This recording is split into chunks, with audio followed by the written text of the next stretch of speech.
Lee for this wonderful recognition for the University of Houston Clear Lake.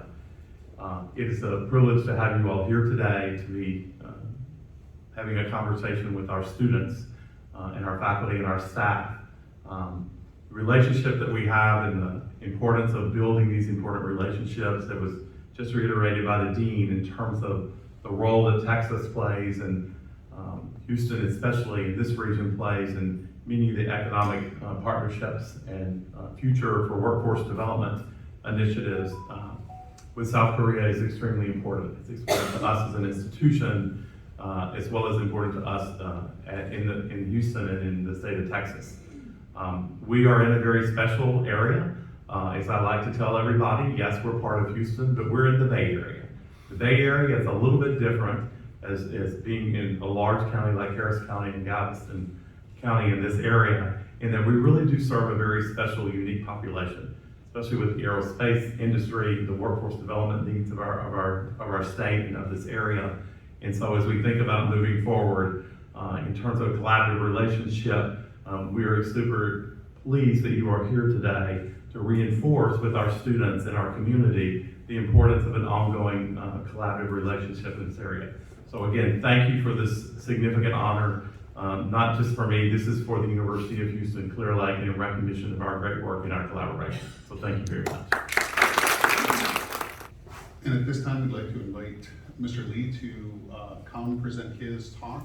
And again, I would encourage all of the students present to think about how his perspective on what has been happening in the world informs how we make decisions and is something that we can consider to think on a broader scale of how our local actions can have effects, not just nationally, but internationally.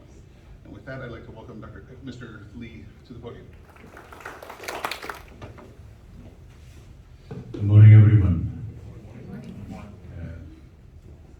Thank you all for being here with me this morning.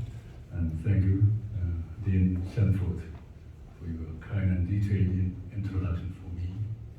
And congratulations, President Uhcl, and thank you for your devotion to the University and the community of Houston.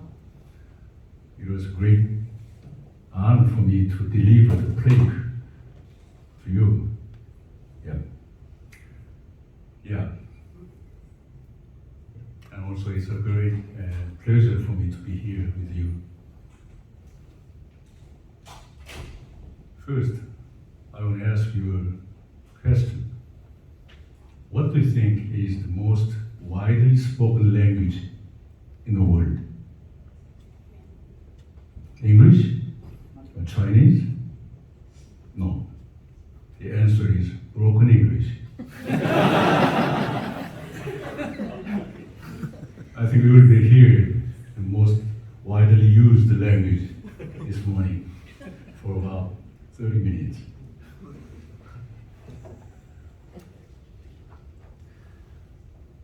America is one of the most successful countries in history. There are many reasons for my such belief, and one of them is this. America is the first country that was associated with the word dream. By this, I mean the expression American dream. In recent days, another country began using the dream after its name, which is China. But the American dream and China dream are different. I'll tell you two important differences. First, the American dream spontaneously grew in the hearts of the American people.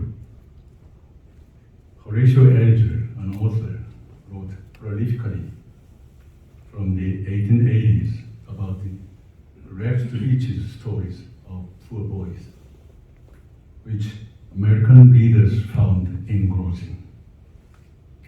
James Adams, a historian and author, first rendered such dreams of Americans or the country which Americans envisioned as the American dream in his book, The Epic of America in 1931.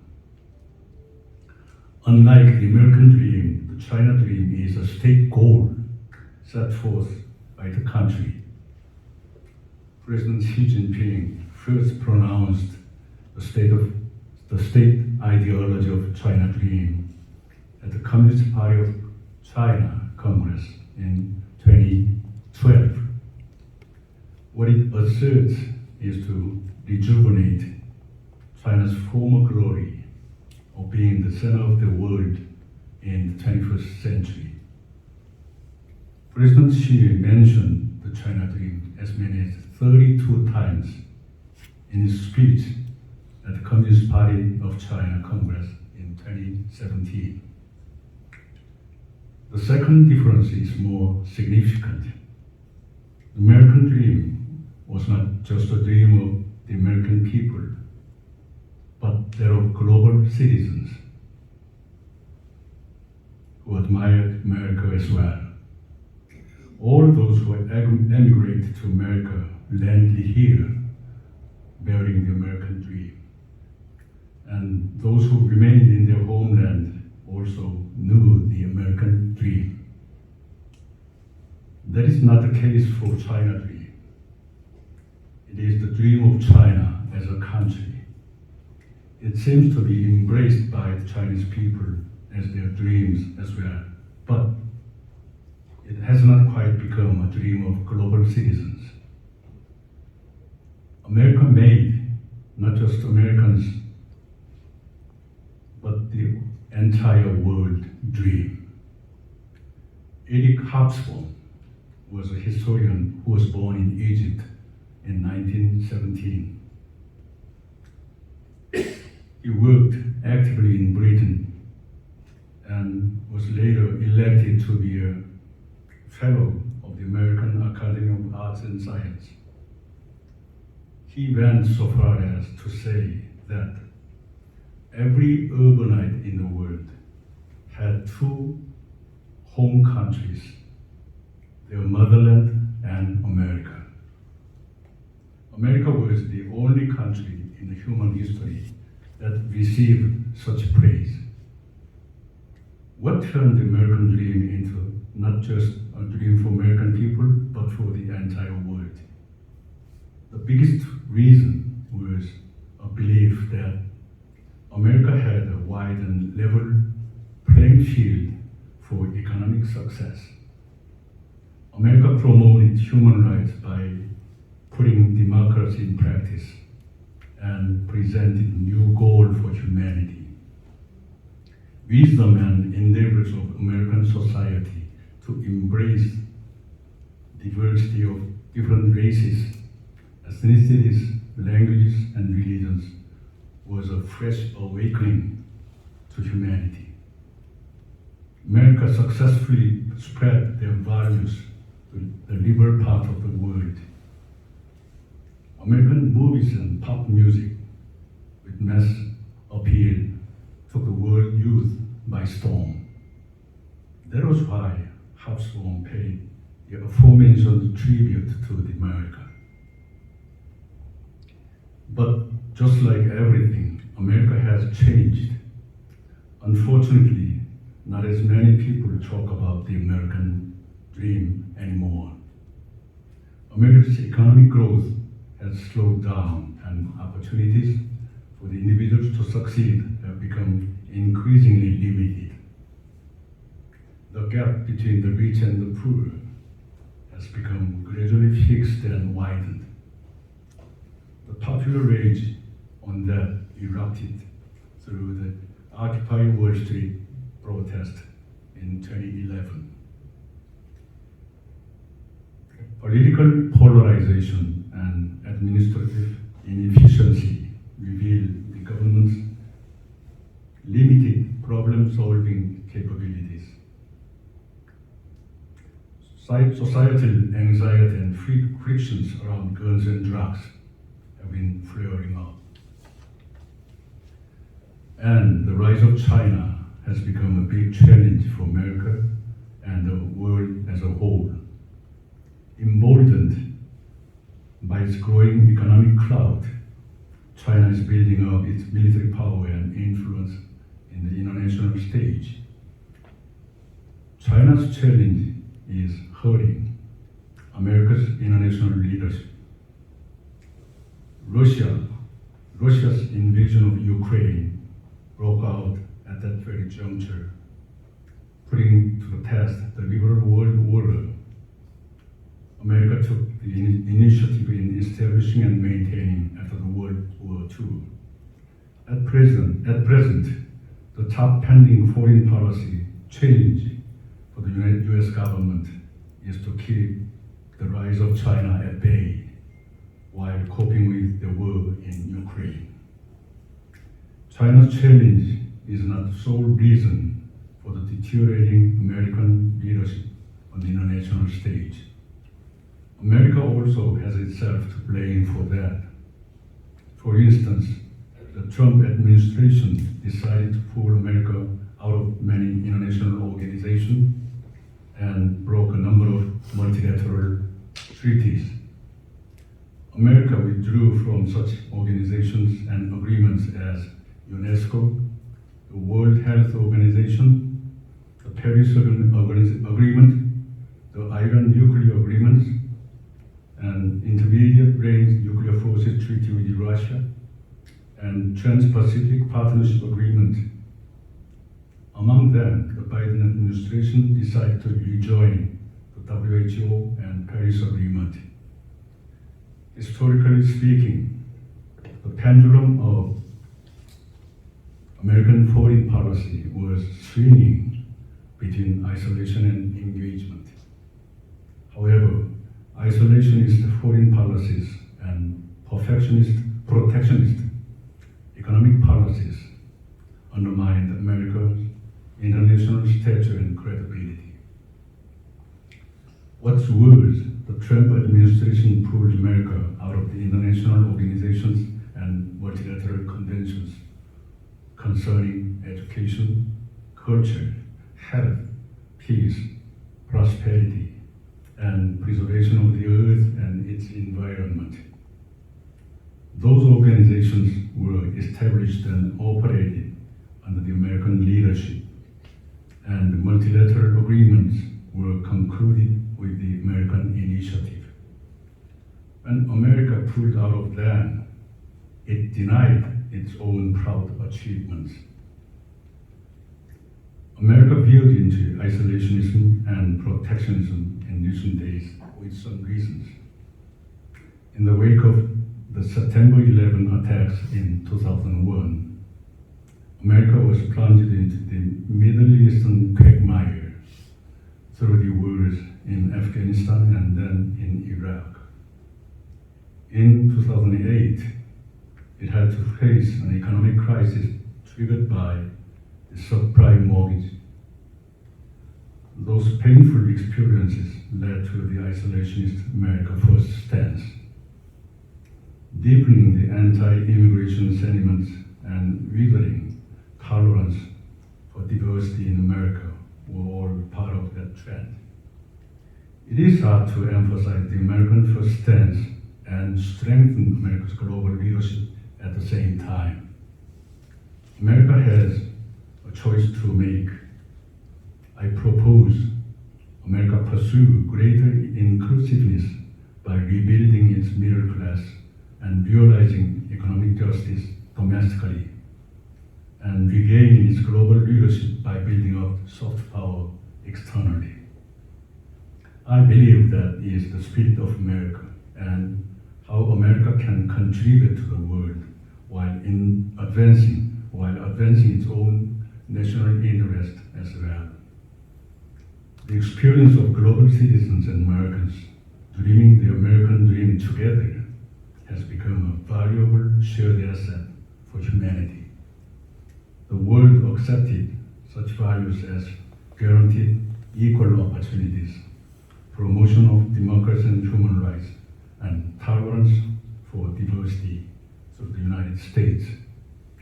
Since the outset of the climate crisis, the global community has grappled with the problem together with the United States, thinking about how to jointly make sacrifices and contributions for the future of our planet and humanity.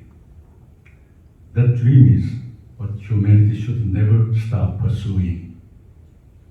As America has spread and realized that dream in the world so far, it should keep working to achieve the dream going forward. That is America's privileged responsibility. If America turns away from that task for whatever reason, it would be a great misfortune for humanity and America's evasion of responsibility. And it would mean the collapse of the American dream.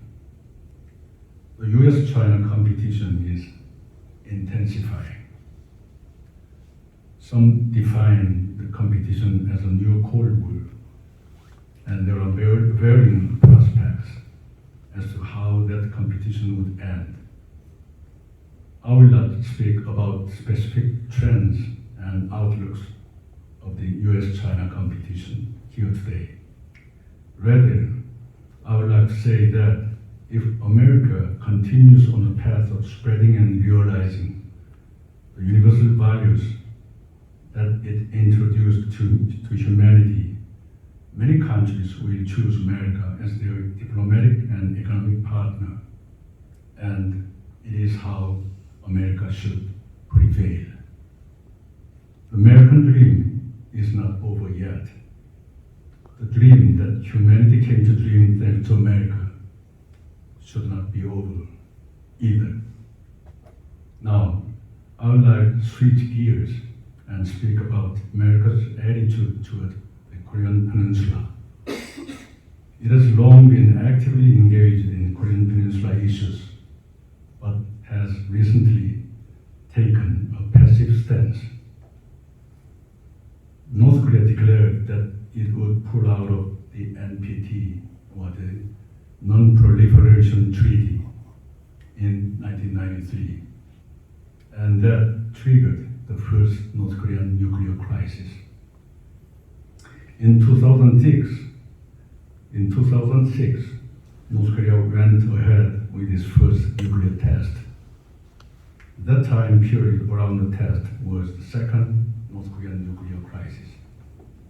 During the first North Korean nuclear crisis, the Clinton administration negotiated with North Korea and reached a comprehensive deal called the Agreed Framework in 1994.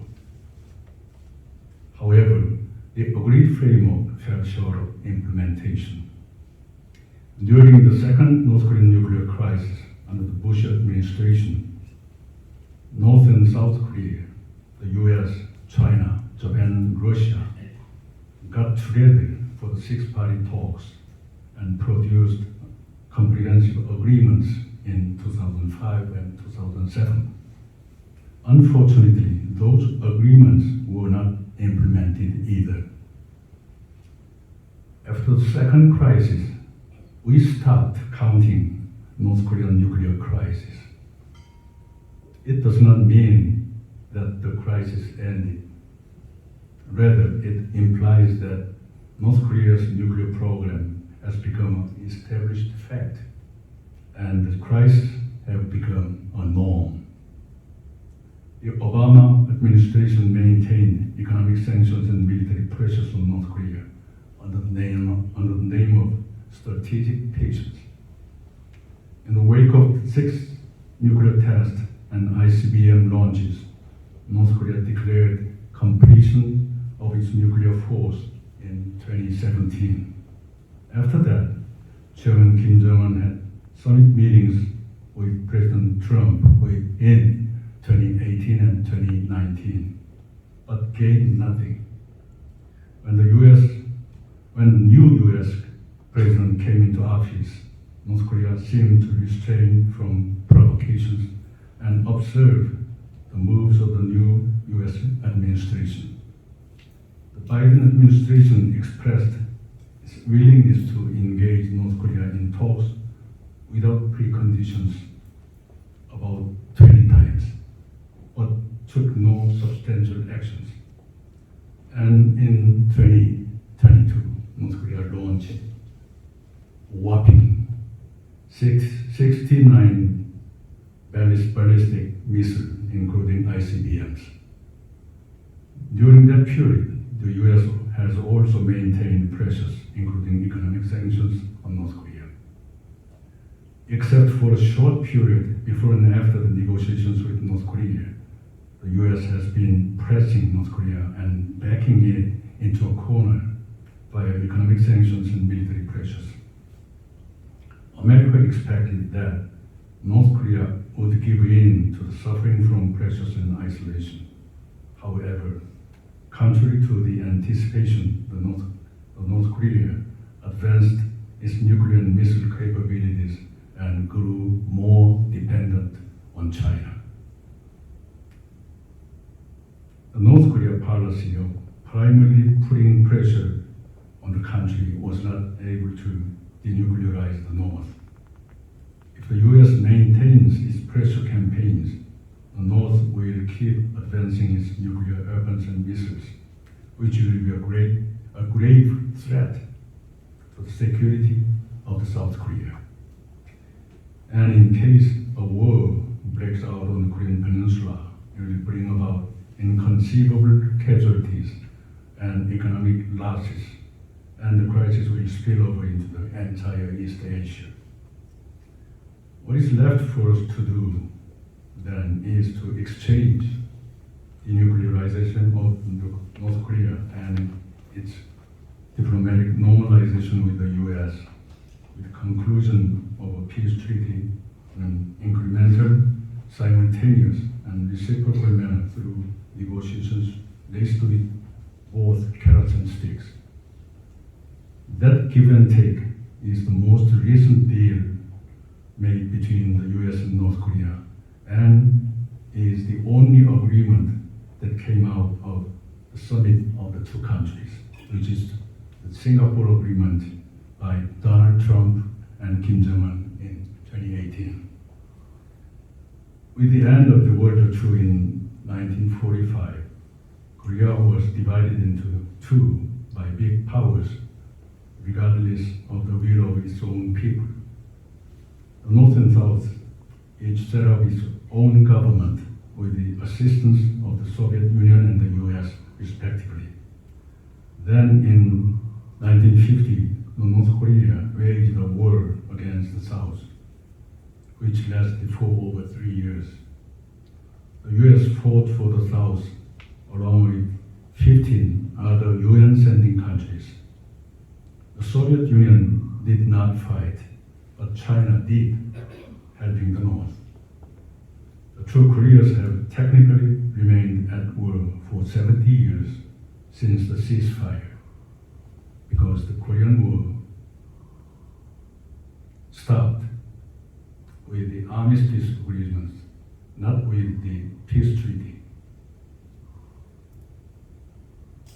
During the Cold War era, the Korean Peninsula has turned into a front line of the US-Soviet confrontation and is now turning into a front line of US-China power struggle.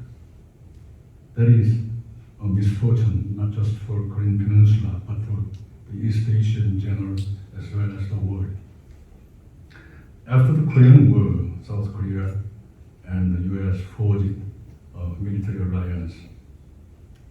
One of the world's poorest countries, South Korea was able to maintain security under the umbrella of the ROK-US alliance and lived to rank the 6th in the world in terms of general national power, thanks to the American assistance and influence. And I ate in my childhood the formula sent by US, and I learned English from the member of the Peace Corps sent by President Kennedy. In this regard, Korea's success is America's success. Unfortunately, peace on Korean Peninsula has come under threat again. The Korean Peninsula should not be menaced by war anymore. Big powers owe it to the history to help two Koreas to establish peace on the peninsula and ultimately be reunited one day. America in particular needs to roll up its sleeves again to tackle the North Korean nuclear issue. President Biden reassured on his commitment to the complete denuclearization of the Korean Peninsula. Empty promises not backed by actions will worsen the situation on the Korean Peninsula and undermine the trust between the allies. It is high time for America to engage for the sake of peace on the Korean Peninsula. It is my hope that America, along with the international community, helps Korea flourish in peace and contribute to peace and prosperity in East Asia and beyond. Thank you.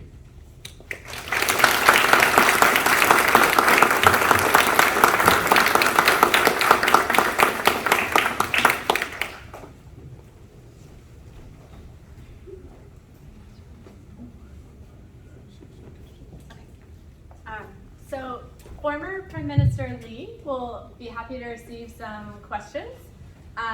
Dr. Yi will translate the question, and then former Prime Minister Lee will answer. Are there any questions from the audience? Yes. So I know recently and for a while now we've had some rather provocative military exercises going on, or at least the U.S. has been running them. And I was wondering your stance on that, your response to that. 네, 최근 미국이 한반도에서 프로보커티브한 그런 군사훈련을 하고 있는데 거기에 대해서 총리님의 의견 어떠십니까? 네, 2022년 들어서 북한이 과거에 일찍이 없었던 만큼 많은 미사일을 발사했고, 그리고 한국 정부의 새로운 보수적인 정부가 한국의 새로운 보수 정부가 출범한 이후로 한미 군사훈련 그리고 일본까지 참여한 군사훈련이 전개되고 있습니다. 이것이 한반도의 긴장을 극도로 고조시키고 있습니다. 이것은 지혜로운 일은 아니라고 생각합니다. 그래서 클린턴 행정부 때 채택됐던 그리고 의회에 보고됐던 페리 리포트에서 지적한 대로 미국과 북한의 대화는 mutually reducing threat, 상호 위협 감축이라는 개념에서 시작될 필요가 있다라고 생각합니다.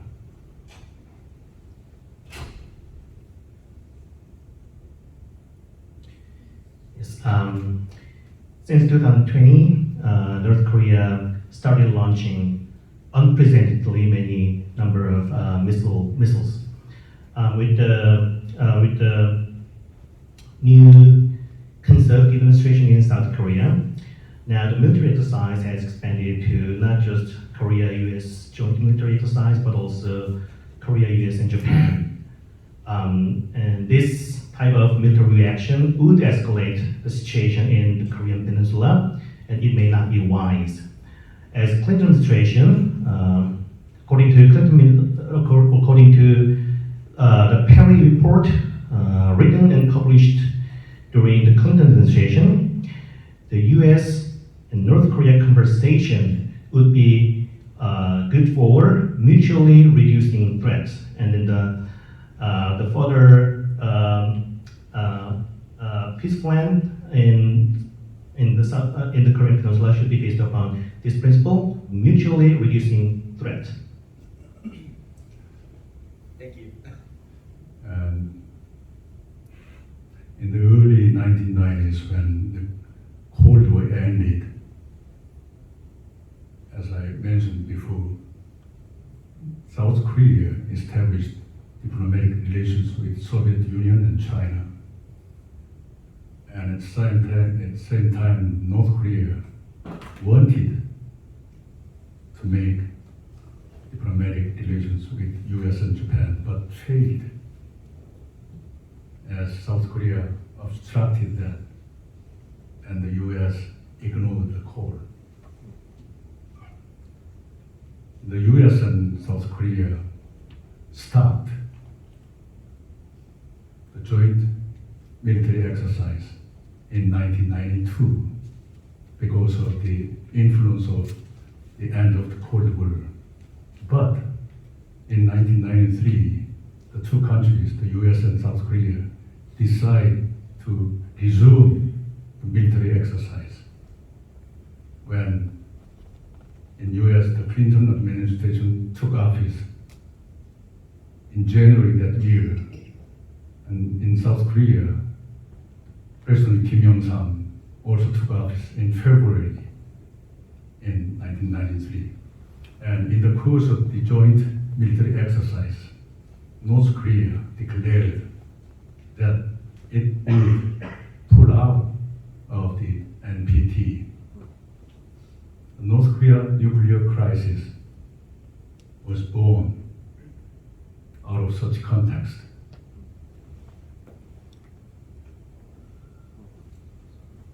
Another question?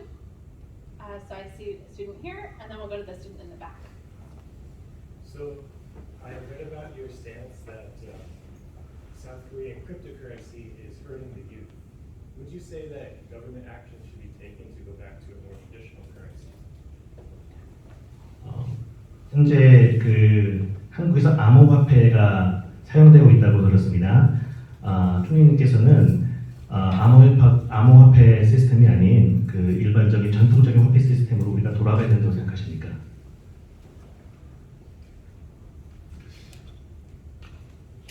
굉장히 어려운 질문을 해주셨습니다. 우리 한국에도 그러한 도전이 있습니다. 그러나 암호화폐의 불안정성과 위험을 인식하고 또 암호화폐가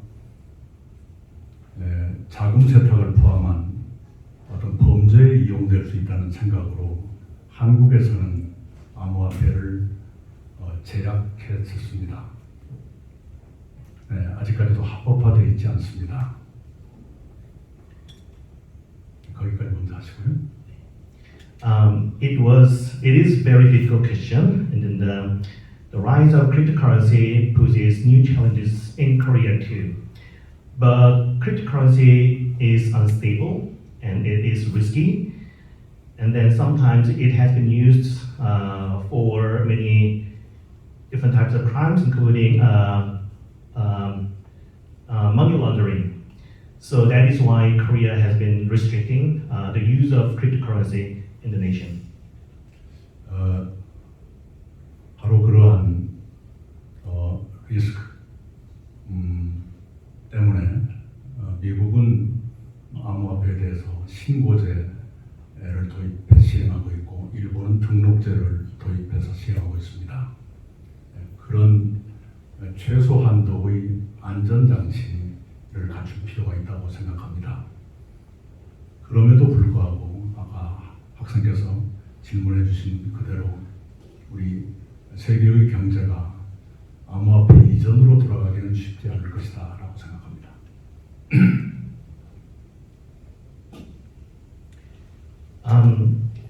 So even though cryptocurrency is posing us new challenges, the United States has been adapted to the reporting system, and then Japan has established a registration system for the use of cryptocurrency.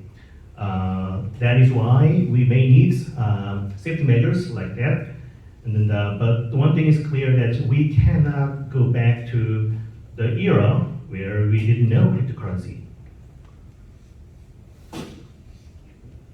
And then question in the back. As a former Korean Prime Minister, what do you feel about the current relationships between China and Russia, especially because they're uniting ties currently. How do you think that will affect the situation and security in the Korean Peninsula? And what do you feel that the relationship between China and Russia is affecting the world? 한국의 전임 그 총리로서 현재 강화되고 있는 중국과 러시아와의 연대에 대해서 어떻게 생각하시는지, 특히 이 러시아와 그 중국과의 연대가 그 어떠한 그 안보 위협을 혹은 안보적인 도전을 가져오는지에 대해서 여쭙고 싶습니다. 국제 정치에서는 늘 연대가 생기고 또 새로운 연대가 추구되고 해왔습니다. 미국의 리더십에 도전하는 두 나라가 연대하는 일이 놀라운 일은 아니라고 생각합니다. 그럼에도 불구하고 지금 우크라이나에서 벌어지고 있는 이 전쟁에 대해서 말씀을 드리자면, 러시아가 그런 전쟁을 일으킨 것, 그리고 중국이 그 전쟁에서 러시아를 정치 외교적으로 지지하고 있는 것은 올바른 일이 아니라고 생각합니다. In international relations, a lot of alliances and unions can come and go. It is not surprising that these two countries, like China and Russia, form another alliance against the United States. However, as we saw from the example of Ukraine war, Russia started the war, and China is also supporting the war, supporting Russia. So it is only natural, and it is not surprising. 그러나 이 우크라이나 침공과 그 전쟁에 대한 러시아를 지지하고 있는 건 옳지 않다. 말씀해 주셨어요? So even though it is only natural that Russia started the war and China is supporting the war, but it is not right. And the Chinese political and diplomatical assistance to Russia is not right, I think.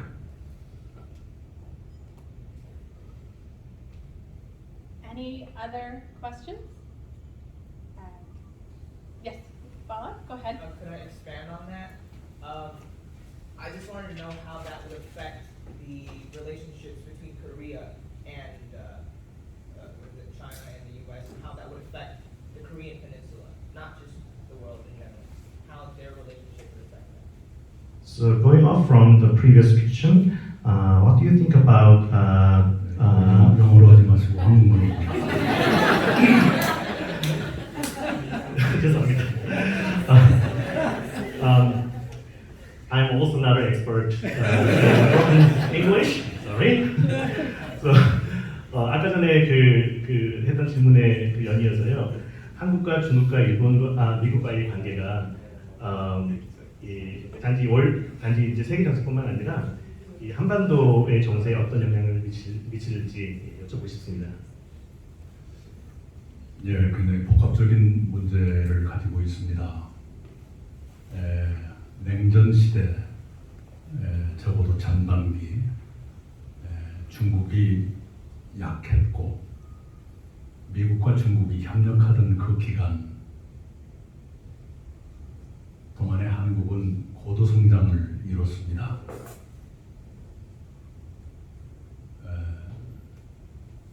안보는 미국과 협력하고 경제의 많은 부분은 중국과 교류 협력하면서 고도 성장을 이룰 수 있었습니다. 그러나 이제 미중이 경쟁하는 시대가 되면 한국은 그런 기회를 더 누리기가 어렵게 되지요. 미국과 중국의 양쪽을 다 협력하면서 누리기가 어렵게 됩니다. 그 점에서는 한국에 큰 딜레마가 왔다고 생각합니다. 일단 여기까지. It is quite complicated question. So during the early stage of the Cold War, when China was weak, the United States and China were able to collaborate with each other. At that time, Korea was able to achieve a huge economic progress. Korea was able to cooperate with the United States in terms of its national security.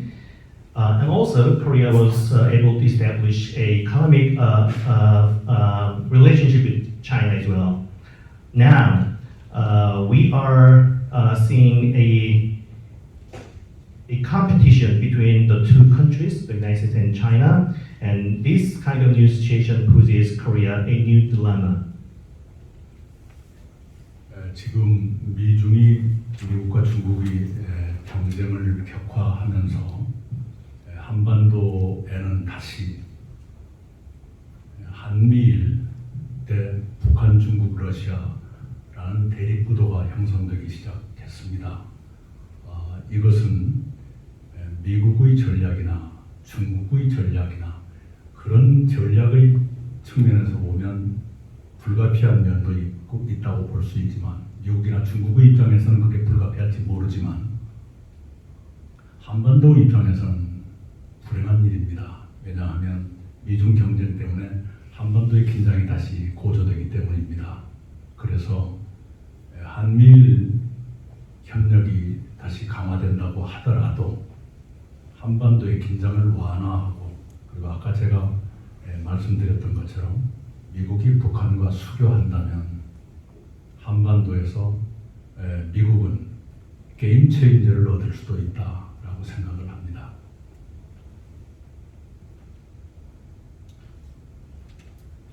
So, as the competition between the United States and China only escalates, now we see the competition of two different trilateral alliances in Korean Peninsula: the United States, Korea, and Japan versus Russia, North Korea, and China.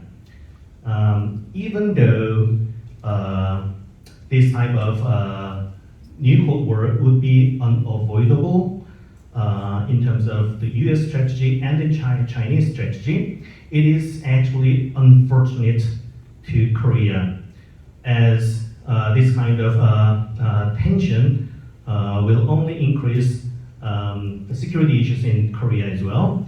So therefore, even though the trilateral alliance between US, Korea, and Japan may need to be strengthened, still, the peace process in the Korean Peninsula would be important. That is why I was talking about establishing a formal diplomatic relationship between the United States and North Korea is important. And if that happens, the United States will play a role of a game changer in the Korean Peninsula. I mentioned the bright side of the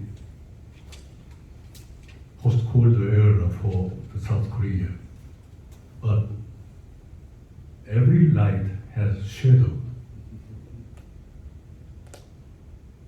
In that period, South Korea ran to the rapid economic growth, but the North dashed into the nuclear development. More unfortunate thing is the two Koreas ran another direction but at the same speed. In 1993, North Korea declared to withdraw from NPT. And next year, in 1994, South Korea achieved $10,000 of per capita income.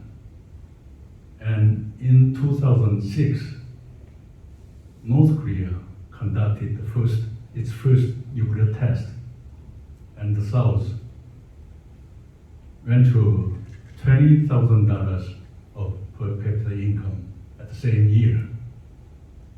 And in 2017, North Korea declared completion of its nuclear force, and the South Korea's per capita income became $30,000 in the same year.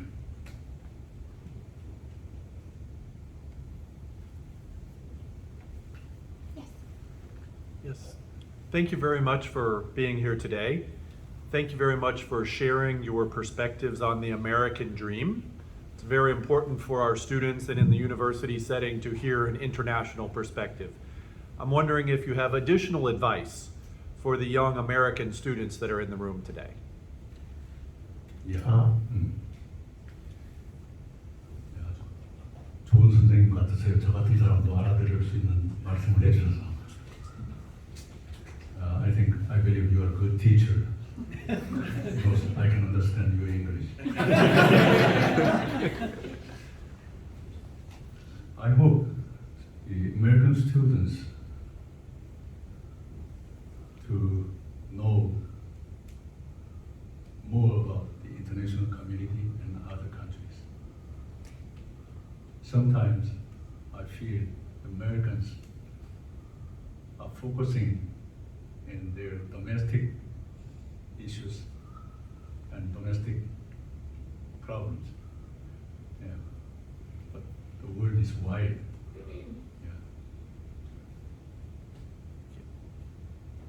Yeah. Yes. Yes. I remember reading somewhere that recently a BTS lead singer was required to stop singing and join the South Korean military. And this is also related to a speech I'm writing myself for another class. I read South Korea requires males to do military service. Can you elaborate on that? And also, what is your opinion on that? So, 얼마 전에 다른 수업 시간을 위해서 이런 스피치 라이팅을 하다가 BTS가 이제 군복무를 해야 된다는 얘기를 들었습니다. 제가 알기로는 한국에 있는 남자들은 이제 군복무를 해야 된다고 생각하는데 군복무를 해야 된다고 들었는데 이 남성들의 군복무에 대한 총리님의 의견은 어떠신지요? 예, 현재의 안보 상황을 볼 때 한국의 징병제는 불가피하다고 생각합니다. BTS의 경우도 본인들이 군복무에서 특혜를 바라지 않고 있습니다. 그래서 여러 가지 고민도 있고 또 전 세계에 퍼져 있는 아미들의 바램도 있는 걸 압니다만 그럼에도 불구하고 대한민국의 법은 평등하게 적용되는 것이 그래도 더 낫다 이렇게 생각합니다.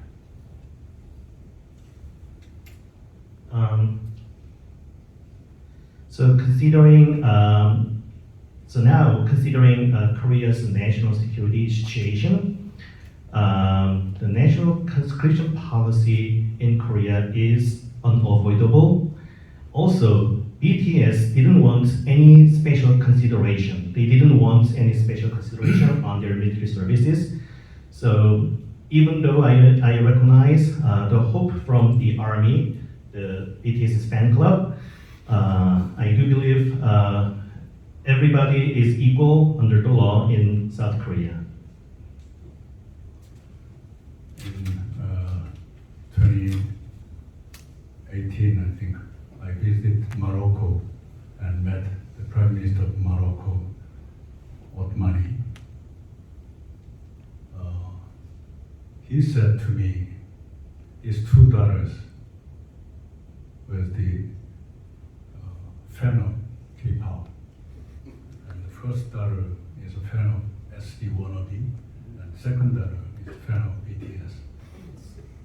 Knowing that, I carried CDs signed by every member of SD wannabe and BTS. I gave it to the Prime Minister with the money. And the next day, when I depart from Morocco, the Prime Minister came to the airport to say farewell to me. And he said to me, receiving the two CDs, the two daughters told their father, Dad, please get along well with South Korea.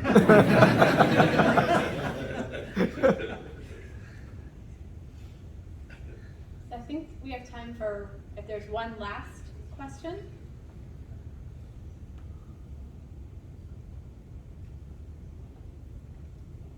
Yes. Thank you, Prime Minister Lee, for your remarks and for being here. You mentioned the very worthy cause of promoting peace on the Korean Peninsula and also the failed previous efforts, either bilateral U.S. administrations of the six-party talks process. What do you propose in the present day we could do to reestablish a constructive diplomatic framework? Would it go through China perhaps as an economic patron, or some other sort of multilateral process? I'm just curious your thoughts on that.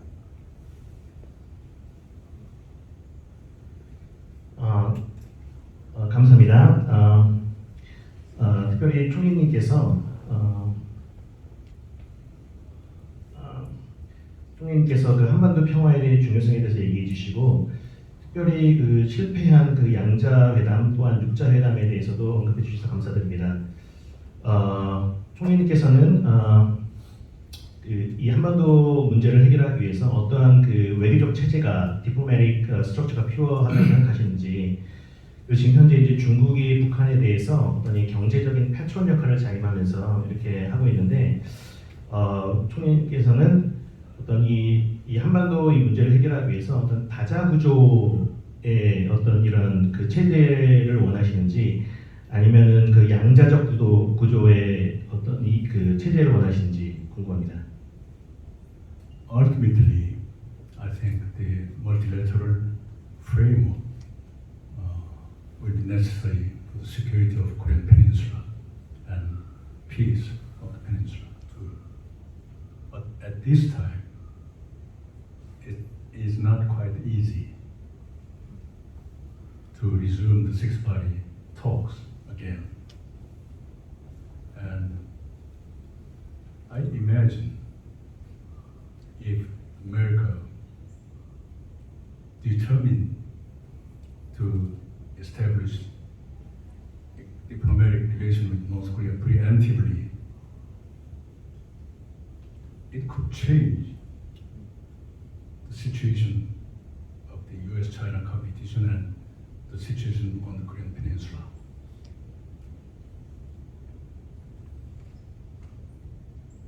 Thank you.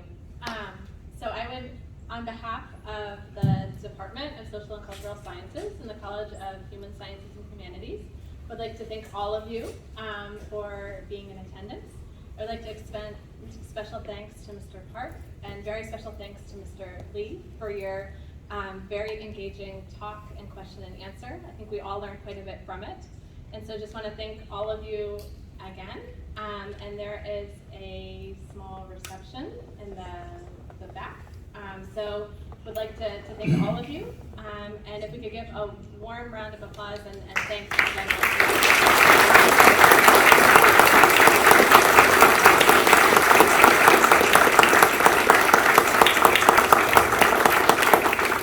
Thank you all for your patience to endure my poor English. And I will talk to you some interesting story. My first name is Nakyeon. In Korean language, it contains two letters, Nak and Yeon. Its initial is NY. Every time I visit New York, a lot of my supporters and fans, and every place I arrive, they say, I love NY. Thank you.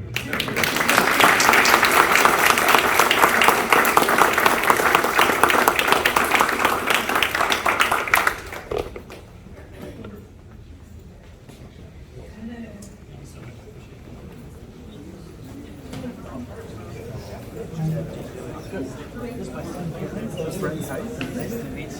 So you're the oldest? Yeah. I know you're.